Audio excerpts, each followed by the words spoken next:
மௌனம் வந்து ஒரு மிகச்சிறந்த ஒரு விஷயம். மௌனமாக இருக்கிறது வந்து மன அழுத்தத்தை வந்து போக்கி உங்களுக்கு வந்து ஒரு ரிலீஃபை வந்து பயங்கரமாக கொடுக்கக்கூடியது வந்து ஒரு மௌனம்.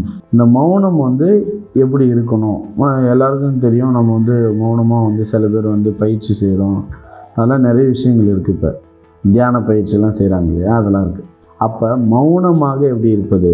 காலையில் எழுந்திரிச்சதும் ஒரு 10 நிமிஷம் அமைதியாக மௌனமாக உட்காந்து கவனத்தை வந்து சிதற விடாமல், கவனத்தை வந்து நமக்குள்ளே வச்சு, அந்த கவனத்தை சிதறாமல் இருக்கிறதுக்கு வந்து சில இடத்துல மூச்சு பயிற்சி அதெல்லாம் தராங்க. உங்களுடைய மூச்சை வந்து கவனித்து கவனத்தை சிதற விடாமல் இருக்கும்போது உங்களுக்கு வந்து மன அழுத்தம் மற்ற விஷயங்கள்லேருந்து ஒரு மிகப்பெரிய ரிலீஃப் கிடைக்கும். ஒரு நல்ல விதமான சிந்தனை வந்து உங்களுக்கு வந்து உங்கள் மனதில் வந்து தோன்றும், உங்கள் மூளையில் வந்து தோன்றும். அப்போ வந்து உங்களுக்கு வந்து அது வந்து ஒரு பெரிய புத்துணர்ச்சி வந்து கொடுக்கும்.